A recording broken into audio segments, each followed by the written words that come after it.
Welcome back to the PTSD Princess Podcast. I'm Jerica Rose, your host. I survived homelessness, sexual, and verbal abuse. I'm here to guide you through your healing, growth, and reclaiming your self-love. So let's dive in.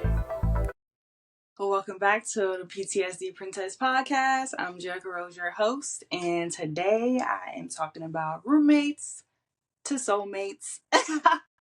And see, with me, the man I'm with now, we were literally friends for so long before we called ourselves soulmates. So it wasn't really roommates to soulmates, but hey, same thing. Because we live together now. So we were soulmates, but now, we live together. So do you ever feel like you're just coexisting, passing each other like coworkers instead of partners? Yes. That hit a moment in time in my relationship as well.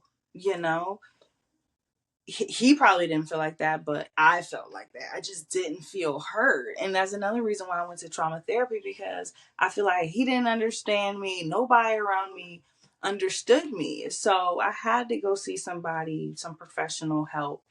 And that, set me up for the woman I am today. So I'm very, very grateful for trauma therapy. She taught me how to process my emotions, when I'm feeling sad, angry, upset, or if I feel like I can't go to anybody, I can journal it out.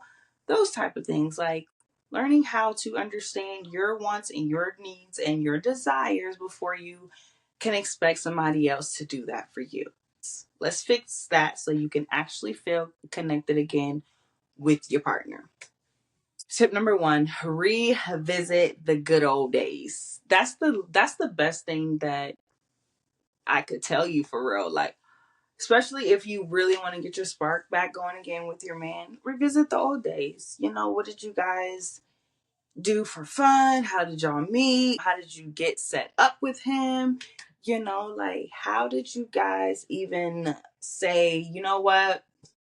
We're making this serious, I'm gonna put a ring on it type of thing. Get back to those moments. You'll be surprised how you can have that spark come back again for you. So talk about your first date, how you met, what made you fall in love in the first place, doing things that remind you why you chose each other, that type of thing.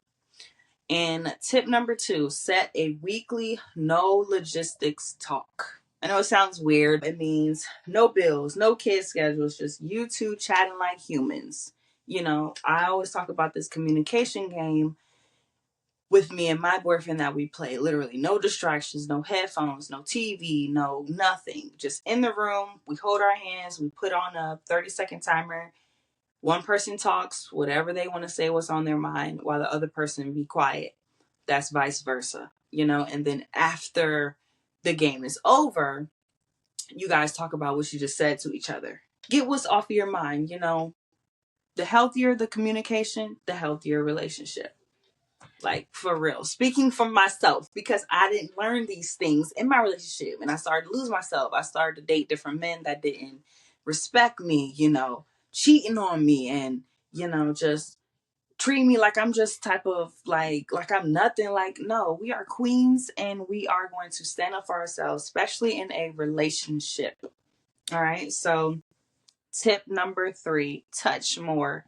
Even if it's just holding hands or just like a random touch walking by, or sit with each other, have that close connection, before the kids wake up, or before the kids, you guys do anything with the kids. So if you guys wake up at different times of the morning, say for instance, like if he leaves before you, text him like, babe, I love you, I just wanted to say what's on my mind. The healthier the communication, the better the relationship.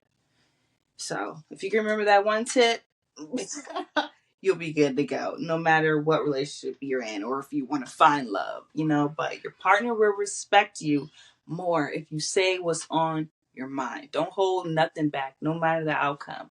Because at the end of the day, if you keep holding, you're going to blow up, explode, and it's just not going to be a good look. So touch more, even if it's just holding hands or a random shoulder squeeze.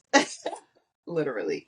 It rebuilds that connection, and you guys could continue to just go from there. So let me run those tips back. Tip number one, revisit the old days. You have to revisit the old days, especially if that's how y'all got connected and that's how y'all found that spark. It's okay to revisit that. Communication is everything. Tip number two, set a weekly logistics talk. Back to the communication game with no distractions. And lastly, tip number three, touch more. Touch more. You'll be surprised how that connection will just keep getting stronger, and I'm pretty sure you don't want him to go out here and try to find it from another woman when you're in the house and you just don't want to say anything about something. Just speak up.